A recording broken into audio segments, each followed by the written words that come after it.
In the long term, the thing that we can do is we can invest in science and technology programs. After all, throughout the 1960s and 70s and 80s, we did exactly that. We invested in programs like the space program in the 1960s. We invested in the Human Genome Project in the 1980s and 90s. And those projects brought jobs. They brought well-paying jobs to the country. We invested, as an example, a little over $4 billion in the Human Genome Project over a span of 15 years. Okay, that started in the late 1980s and it ended in the early 2000s. $4 billion.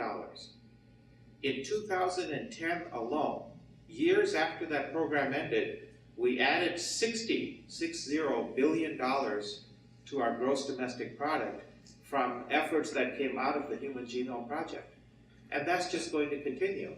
So these kinds of programs create tremendous number of jobs. They create entire industries, and they're excellent for the technology leadership of our country.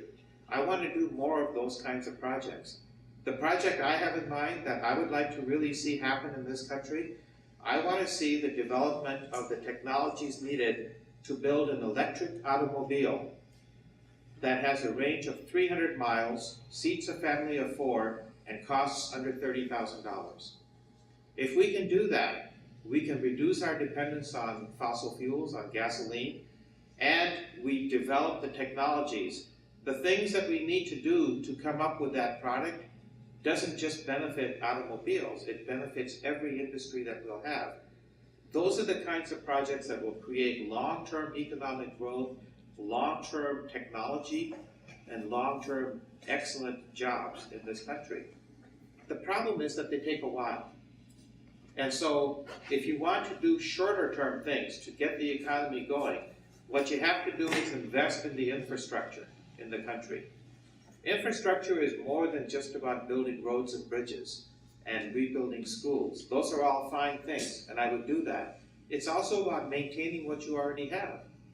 And that brings you back to this district. In this district, we don't do a very good job of maintaining our roads and bridges and schools. One thing I would want to do is to bring those kind of funding back to doing those projects in this district.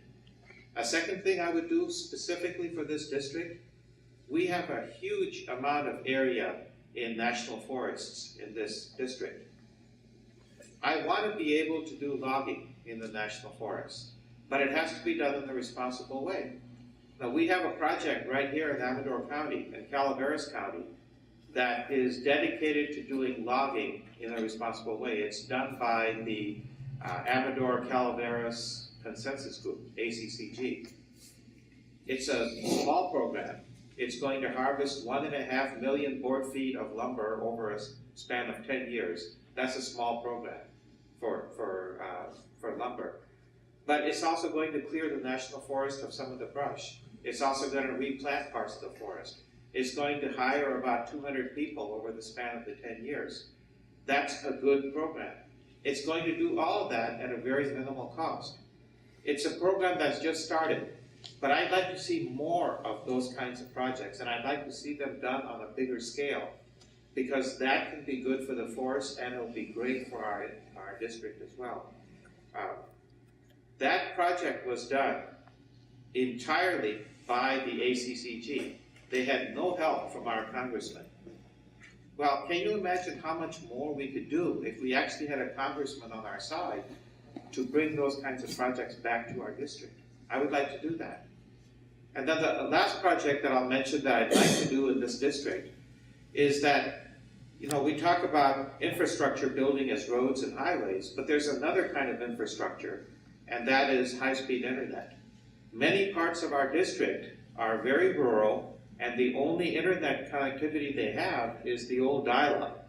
And if you have used dial-up before, you remember how bad that could be.